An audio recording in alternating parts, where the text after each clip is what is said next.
नमस्कार दोस्तों, आइए सुनते हैं अमरकांत की अत्यंत मर्मस्पर्शी कहानी दोपहर का भोजन।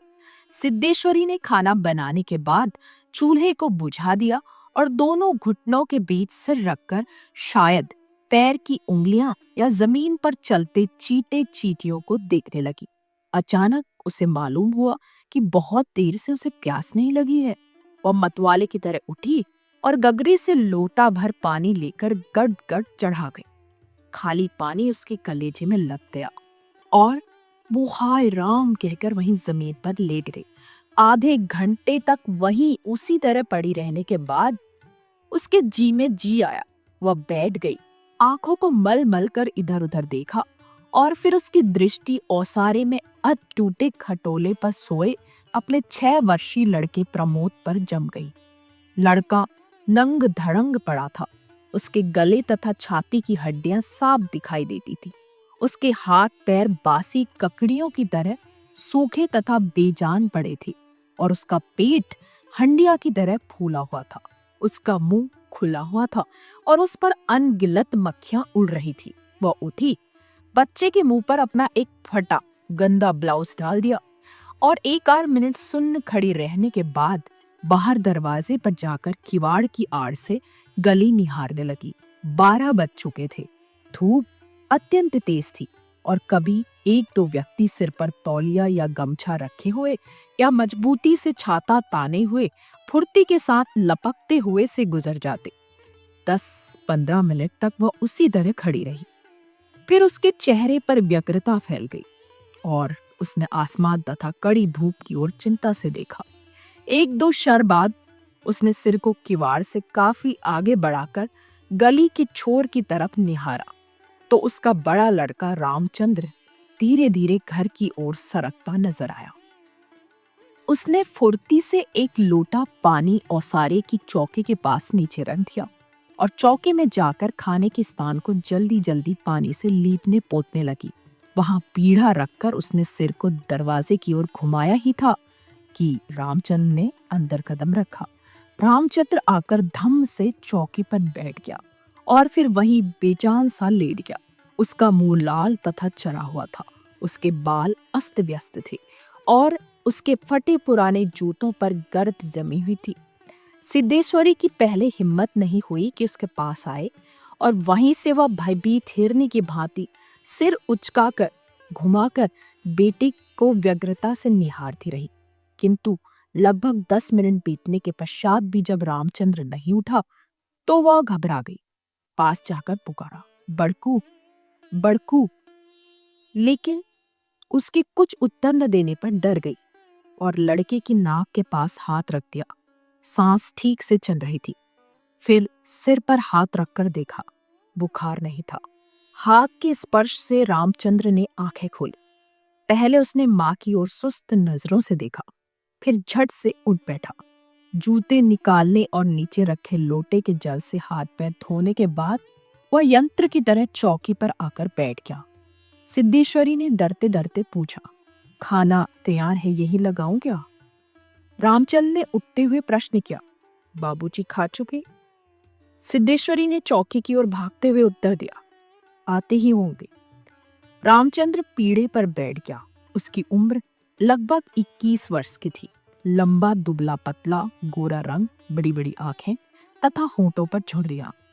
वह एक स्थानीय दैनिक समाचार पत्र के दफ्तर में बड़ी तबीयत से प्रूफ रीडरी का काम सीखता था। पिछले साल ही उसने इंटर पास किया था। सिद्धेश्वरी ने खाने की थाली सामने लाकर रख दी और पास ही बैठकर पंखा करने लगी। रामचंद्र ने खाने की ओर दार्शनिक की भांति देखा। कुल 2 रोटियां, भर कटोरा पनियाई दाल और चने की तली तरकारी। रामचंद्र ने रोटी के प्रथम टुकड़े को निगलते हुए पूछा, मोहन कहाँ है? बड़ी कड़ी धूप हो रही है।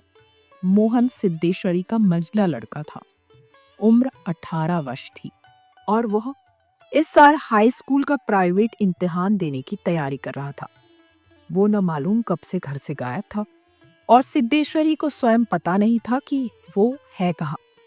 किंतु सच बोलने की उसकी तबीयत नहीं हुई और झूठ मूठ उसने कहा, किसी लड़के के यहाँ पढ़ने गया है। आता ही होगा। दिमाग उसका बड़ा तेज है और उसकी तबीयत 24 घंटे पढ़ने में लगी रहती है। हमेशा उसी की बात करता रहता है। रामचंद ने कुछ नहीं कहा। एक टुकड़ा मुंह में रखकर भरा गिलास पानी पी गया, फिर खाने लग गया। वह काफी छोटे छोटे टुकड़े तोड़कर उन्हें धीरे धीरे चबा रहा था। सिद्धेश्वरी भय तथा आतंक से अपने बेटे को एकटक निहार रही थी। कुछ क्षण बीतने के बाद डरते डरते उसने पूछा, वहां कुछ हुआ क्या? रामचंद ने बड़ी बड़ी भावहीन आंखों से अपनी माँ को देखा, फिर नीचा सिर करके कुछ रुखाई से बोला, समय आने पर सब ठीक हो जाएगा। सिद्धेश्वरी चुप रही। धूप और तेज होती जा रही थी। छोटे आंगन के ऊपर आसमान में बादल के एक दो टुकड़े पाल की नाव की तरह तैर रहे थे। बाहर की गली से गुजरते हुए एक खड़खड़िया इक्के की आवाज आ रही थी और खटोले पर सोए बालक की सांस का खर खर शब्द सुनाई दे रहा था। रामचंद ने अचानक चुप्पी को भंग करते हुए पूछा, प्रमोद खा चुका? सिद्धेश्वरी ने प्रमोद की ओर देखते हुए उदास स्वर में उत्तर दिया, हाँ खा चुका। रोया तो नहीं था? सिद्धेश्वरी फिर झूठ बोल गई, आज तो सचमुच नहीं रोया। वह बड़ा ही होशियार हो गया है। कहता था बड़का भैया के यहाँ जाऊंगा, ऐसा लड़का। पर वह आगे कुछ न बोल सकी, जैसे उसके गले में कुछ अटक गया। कल प्रमोद ने रेवड़ी खाने की जिद पकड़ ली थी और उसके लिए 1.5 घंटे तक रोने के बाद सोया था। रामचंद ने कुछ आश्चर्य के साथ अपनी माँ की ओर देखा और फिर सिर नीचा करके कुछ तेजी से खाने लगा। थाली में जब रोटी का केवल एक टुकड़ा शेष रह गया तो सिद्धेश्वरी ने उठने का उपक्रम करते हुए प्रश्न किया, एक रोटी और लाती हूँ। रामचंद्र हाथ से मना करते हुए हड़बड़ाकर बोल पड़ा, नहीं नहीं, जरा भी नहीं, मेरा पेट पहले ही भर चुका है। मैं तो यह भी छोड़ने वाला था, बस अब नहीं। सिद्धेश्वरी ने जिद की, अच्छा आधी ही सही। रामचंद्र बिगड़ उठा, अधिक खिलाकर बीमार कर डालने की तबीयत है क्या? तुम लोग जरा भी नहीं सोचती हो, बस अपनी जिद। भूख रहती तो क्या ले नहीं लेता?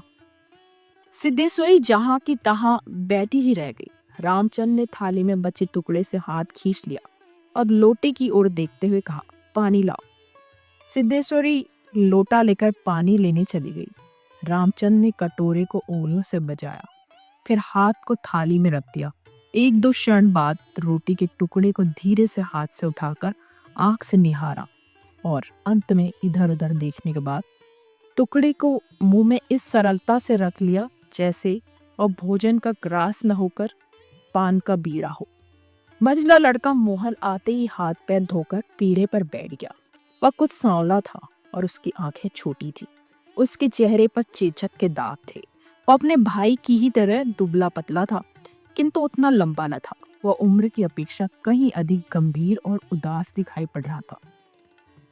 सिद्धेश्वरी ने उसके सामने थाली रखते हुए प्रश्न किया, कहाँ रह गए थे बेटा? भैया पूछ रहा था। मोहन ने रोटी के एक बड़े ग्रास को निगलने की कोशिश करते हुए अस्वाभाविक मोटे स्वर में जवाब दिया, कहीं तो नहीं गया था, यहीं पर तो था। सिद्धेश्वरी वहीं बैठकर पंखा डुलाती हुई इस तरह बोली जैसे स्वप्न में बड़बड़ा रही हो, बड़का तुम्हारी बड़ी तारीफ कर रहा था, कह रहा था मोहन बड़ा दिमागी होगा, उसकी तबीयत 24 घंटे पढ़ने में लगी रहती है।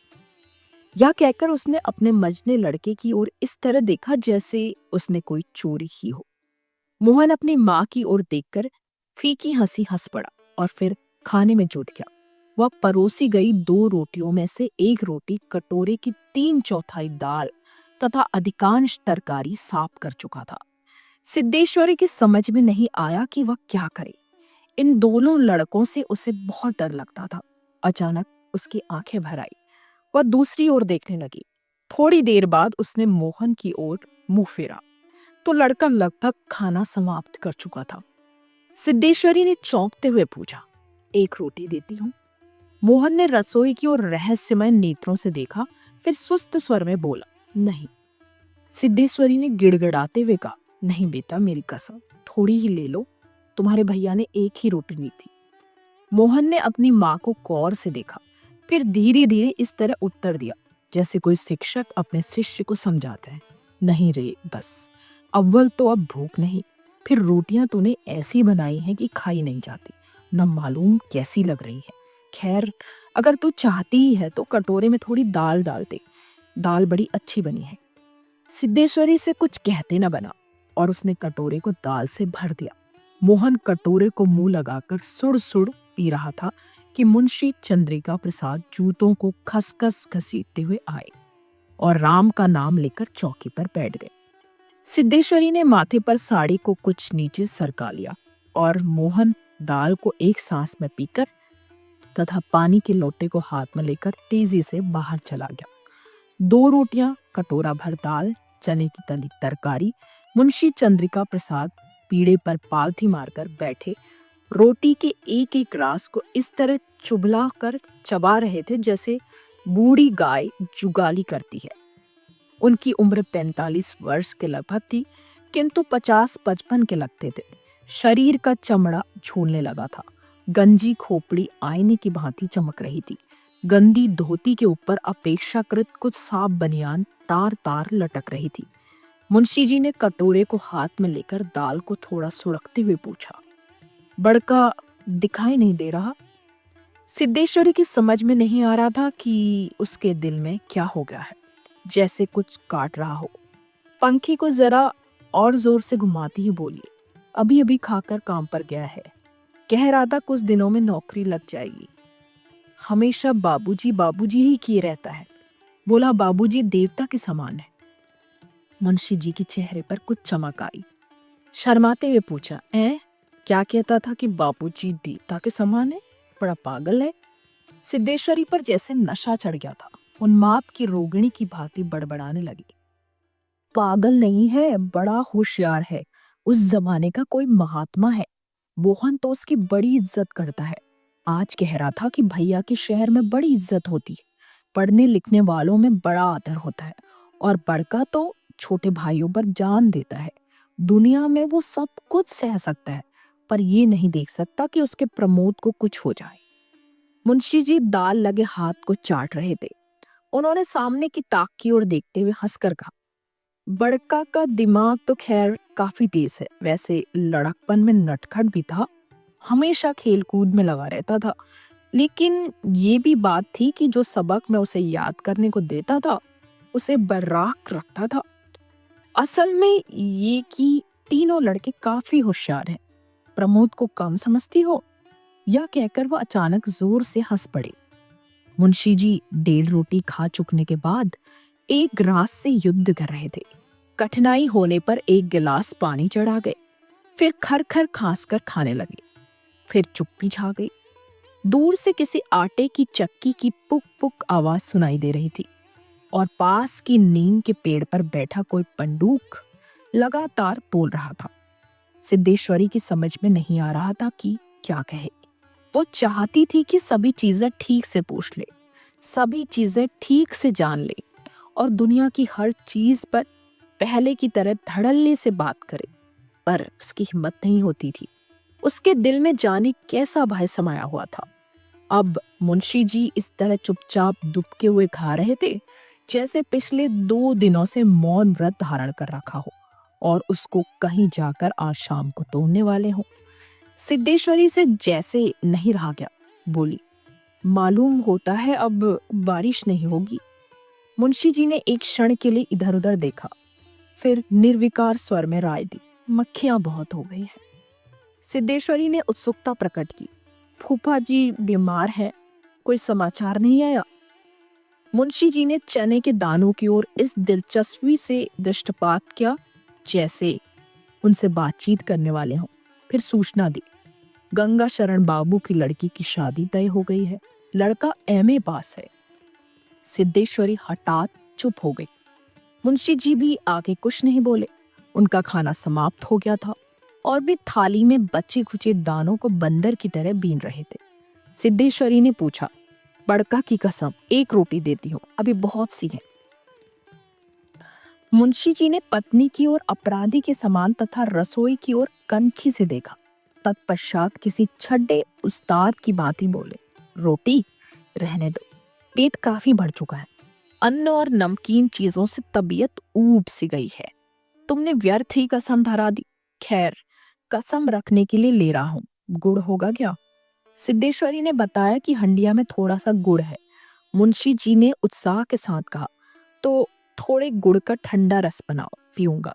तुम्हारी कसम भी रह जाएगी, जायका भी बदल जाएगा और साथ ही साथ हाजमा भी दुरुस्त होगा। हाँ। रोटी खाते खाते नाक में दम आ गया है, यह कहकर वो ठहाका मारकर हंस पड़े। मुंशी जी के निपटने के पश्चात सिद्धेश्वरी उनकी जूठी थाली लेकर चौके की जमीन पर बैठ गई। बटलोई की दाल को कटोरे में उडेल दिया, पर वह पूरा भरा नहीं।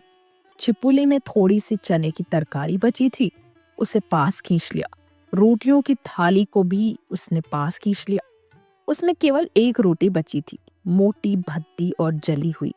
उस रोटी को जूठी थाली में रखने जा रही थी कि अचानक उसका ध्यान ओसारे में सोए प्रमोद की ओर आकर्षित हो गया।